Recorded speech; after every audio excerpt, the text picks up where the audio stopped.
চিৰচেনেহী জন্মভূমি অসমৰ শ্ৰদ্ধাৰ সংগ্ৰামী থলগিৰি জনগণ আৰু সংযুক্ত মুক্তি বাহিনী অসম স্বাধীন সংগঠনৰ প্ৰিয় বিপ্লৱী বন্ধুসকল, জয় জয়তে আপোনালোক সকলোলৈকে সংগঠনৰ মজিয়াৰ পৰা শ্ৰদ্ধা আৰু বৈপ্লৱী অভিনন্দন জনাই সভাপতি আসনৰ পৰা আজি এই পবিত্ৰ অমৰ মৃতক দিৱসৰ সমূহ বক্তব্য আগবঢ়াবলৈ ওলাইছো।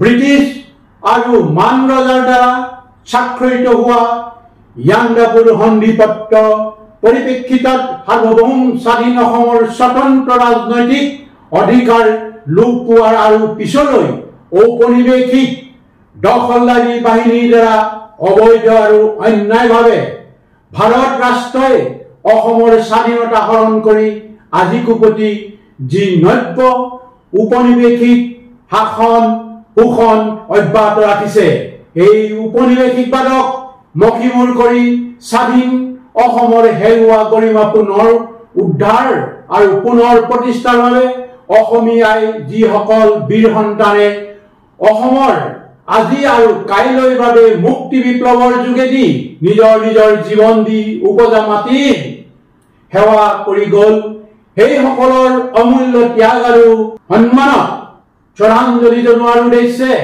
আমাৰ সংগঠন সংযুক্ত মুক্তি বাহিনী অসম স্বাধীনৰ অনন্য গুৰুত্বপূৰ্ণ দিন অমৰ মৃতক দিৱস আজি।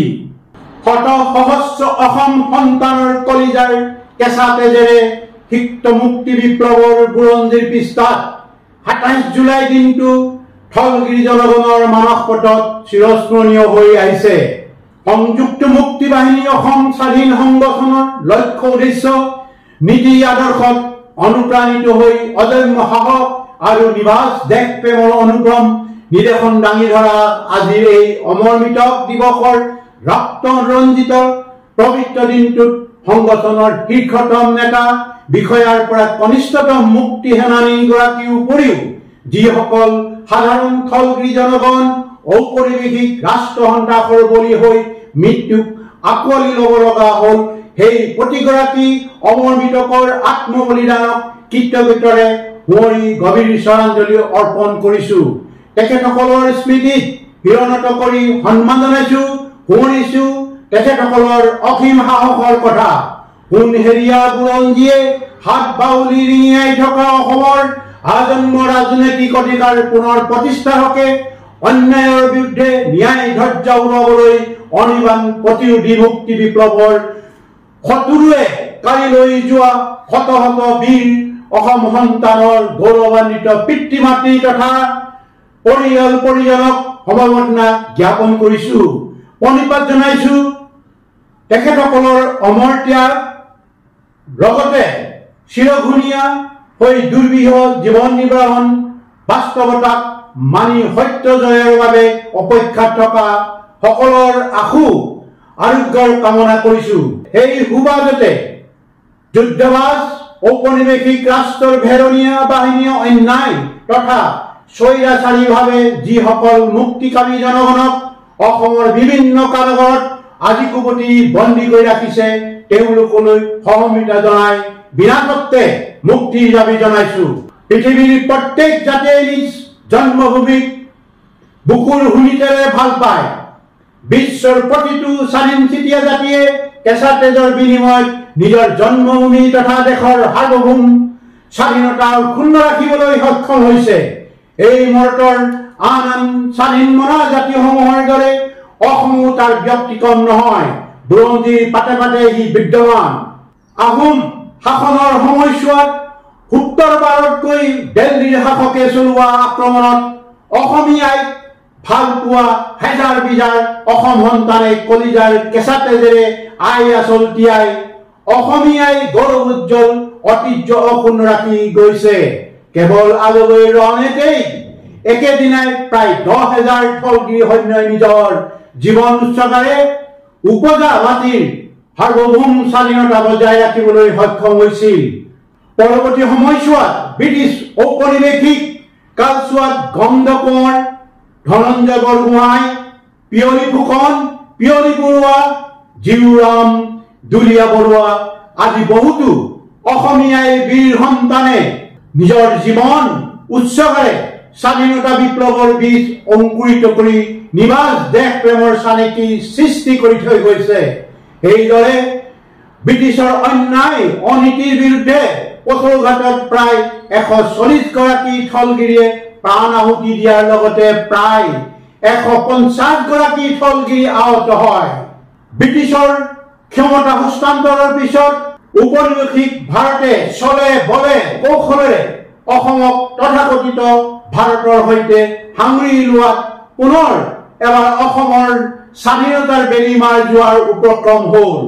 এই হেৰুৱা স্বাধীনতা উদ্ধাৰ কৰি পুনৰ প্ৰতিষ্ঠাৰ বাবে 1979 চনৰ 7 এপ্ৰিলত তৰা সন্মিলিত সশস্ত্ৰ জাতীয় মুক্তি বিপ্লৱৰ নেতৃত্ব প্ৰদান কৰা সংযুক্ত মুক্তি বাহিনী অসম চমুকৈ আলফা সংগ্ৰামৰ ভয়ে খেদি পোৱা নব্য উপনিৱেশিক ভাৰতীয় ভেৰণীয়া বাহিনীৰ 1991 চনৰ আজি দিনটোতে দৰঙৰ ডিপিলাৰ 5 গৰাকী নিৰীহক স্বাধীনতাৰ মুক্তি সেনানী সজাই হত্যা কৰে। এই আৰম্ভণি কিছু পূৰ্বে 1990 চনৰ 28 নৱেম্বৰৰ নিশা ভাৰতীয় শাসকে অসম চৰকাৰক অন্যায়ভাৱে ক্ষমতাচ্যুত কৰি অসমত ঔপনিৱেশিক কলা আইন প্ৰণয়নে দখলদাৰী বাহিনীৰ যোগে মুক্তি বিপ্লৱৰ দমনৰ নামত অসমৰ থলগিৰি জনগণৰ ওপৰত যি বৰ্বৰ কাণ্ড সংঘটিত কৰিলে সেয়া বুৰঞ্জীত এক কলা অধ্যায়।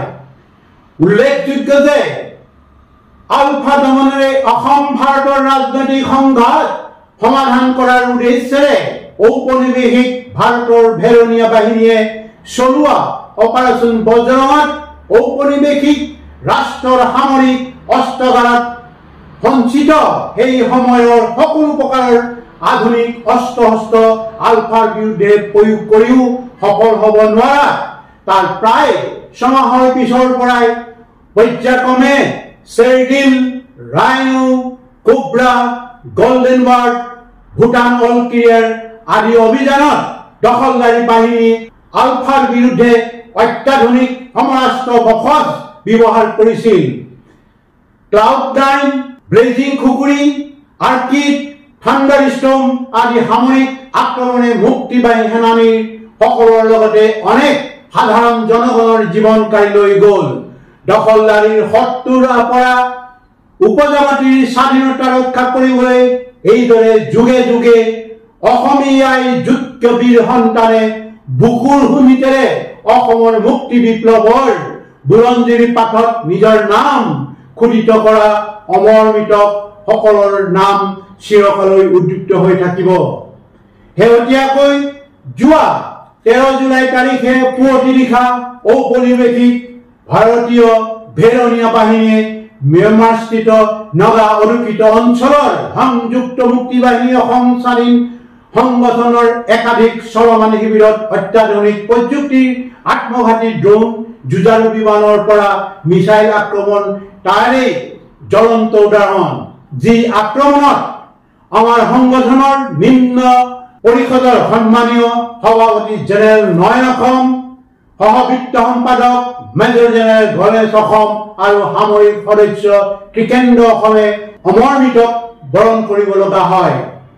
কোৱাৰ বাহিৰ যে অসমৰ থলগিৰি স্বকীয় বুৰঞ্জীৰ ঐতিহ্য পৰিচয় মহিমামণ্ডিত চহকী জাতিৰ আৱেগ অনুভূতি আৰু প্ৰাপ্য অধিকাৰক ঔপনিৱেশিক ৰাষ্ট্ৰই তাৰ দখলদাৰী বাহিনীৰ সামৰিক শক্তি প্ৰয়োগে অন্যায় অনীতিৰে আমাৰ সংগঠনৰ নেতা বিষয়া সদস্যা হত্যা অথবা বিভিন্ন প্ৰকাৰে লোক লালসা প্ৰলোভন দিগ্ভ্ৰষ্ট কৰি অসমৰ শত স্বাধীনতা পুনৰ প্ৰতিষ্ঠাৰ বিপ্লৱক নিষেধ কৰি অসমৰ ওপৰত অভিভাৱকৰ কৰ্তৃত্ব যুগ যুগান্তলৈ বাহাল ৰাখিব বিচাৰিছে, যিটো কোনো স্বাধীন মনা জাতিয়ে বানি ল'ব নোৱাৰে। নিজকে বিশ্বৰ সৰ্ববৃহৎ গণতান্ত্ৰিক ৰাষ্ট্ৰ বুলি জাহিৰ কৰিব বিচৰা ভাৰতে আত্ম উপলব্ধি কৰা উচিত যে অসম আৰু অসমৰ থলগিৰি জনগণে ভাৰতৰ ঔপনিৱেশিক কবলৰ পৰা সাৰ্বভৌম স্বাধীনতা বিচৰাটো সুস্থ গণতন্ত্ৰত বিশ্বাসী সকলো নাগৰিকৰ আৰু ৰাষ্ট্ৰসংঘ দ্বাৰা স্বীকৃত অধিকাৰ। কিন্তু ঔপনিৱেশিক ভাৰতৰ শাসকসকলে গণতান্ত্ৰিক প্ৰক্ৰিয়াৰে আমাৰ ন্যায্যতাক সন্মান প্ৰদৰ্শন কৰাৰ সলনি সামৰিক শক্তি প্ৰয়োগ কৰি সংগ্ৰামখন নিঃশেষ কৰিবহে উঠি পৰি লাগিছে। ঔপনিৱেশিক ভাৰত ৰাষ্ট্ৰৰ এই চৰিত্ৰৰ বাবে অসমৰ স্বাধীনতা বিপ্লৱখন দীঘলীয়া হোৱাটো স্বাভাৱিক আৰু দেহমনা অসমীয়াই শত শত বীৰ সন্তানে তাৰ হেৰুৱা আজন্ম ৰাজনৈতিক অধিকাৰ প্ৰাপ্তিৰ বাবে জীৱন উৎসৰ্গা কৰিবলৈ প্ৰস্তুত থাকিব। এই দীঘলীয়া বিপ্লৱখনত যদিওবা অমৰ মৃতকৰ তালিকাখন দীঘলীয়া হৈ গৈ থাকিব, সিয়ে আমাক আমাৰ কাংক্ষিত লক্ষ্য প্ৰাপ্তিৰ পৰা বিচলিত অথবা হতাশ কৰিব নোৱাৰে। বৰঞ্চ অমৰ মৃতক সকলৰ ত্যাগে আমাক আমাৰ লক্ষ্য প্ৰাপ্তিৰ বাবে সংগ্ৰামখন বাহাল ৰাখিবলৈ স্থিতপ্ৰজ্ঞ হৈ থাকিবলৈ উৎসাহিত আৰু অনুপ্ৰেৰণা কৰিব। প্ৰণিধানযোগ্য তেজ আৰু ঘাম স্বাধীনতা সহস্ৰ বিপ্লৱৰ এক অপৰিহাৰ্য অংগ। পৃথিৱীত এনে কোনো দেশ নাই যাৰ স্বাধীনতা সংগ্ৰামত ৰক্তক্ষয়ী হোৱা নাই। যিহেতু সংযুক্ত মুক্তি বাহিনী অসম স্বাধীন সংগঠনৰ লক্ষ্য স্থিৰ, উদ্দেশ্য মহৎ আৰু আত্মবিশ্বাস দৃঢ়। গতিকে আমাৰ লক্ষ্য উদ্দেশ্যত আমাক উপনীত হোৱাৰ কোনো শক্তিয়ে হেঙাৰ হ'ব নোৱাৰে। শেষত ঔপনিৱেশিক ভাৰতীয় দখলদাৰী বাহিনীয়ে চলোৱা প্ৰতিটো সামৰিক অভিযানত যিসকল অসমীয়াই যোগ্য বীৰ সন্তানে কলিজাৰ কেঁচা তেজেৰে শলিতা জ্বলাই আই সেৱা আগবঢ়াই থৈ গৈছে, তেখেতসকলৰ সেই মহান ত্যাগক সোঁৱৰি ২৭ জুলাই এই গৌৰৱ উজ্জ্বল দিনটো অসমৰ বিপ্লৱী বুৰঞ্জী তথা জাতীয় জীৱনৰ বাবে এটা মাইলৰ খুঁটি ৰূপে চিৰযুগমীয়া কৰি ৰখাৰ আমাৰ সকলোৰে দায়িত্ব আৰু কৰ্তব্য। অমৰ মৃতকৰ অম্লান অৱদানৰ স্মৃতিৰে গঠা এনে এটা বিমল ক্ষণত আমাৰ ঐতিহাসিক দায়িত্ব পালনত পুনৰবাৰ সামূহিক প্ৰতিশ্ৰুতিবদ্ধতা আমৃত্যু পৰ্যন্ত স্বদেশ স্বজাতিৰ মহান স্বাৰ্থত নিবেদিত প্ৰাণ হৈ অৰ্পিত দায়িত্ব কঢ়িয়াম। এই প্ৰত্যয় ভৰা দৃঢ়তা প্ৰতিগৰাকী সহযোদ্ধাই শিৰৰ ৰেখাৰ বুলি গণ্য কৰোঁ। আজি এই পবিত্ৰ দিনটোত পুনৰ এবাৰ শত সহস্ৰ অমৰ মৃতকক স্মৃতিচাৰণ কৰি আৰু বৈৰী ৰাষ্ট্ৰৰ সন্ত্ৰাসত যিসকল থলগিৰি শাৰীৰিক মানসিকভাৱে নিগৃহীত সেইসকলৰ প্ৰতি গভীৰ শ্ৰদ্ধা নিবেদন কৰাৰ লগতে থলগিৰি জনগণৰ সুস্বাস্থ্য কামনা কৰিলো। জয় আই অসম, জয় আই অসম।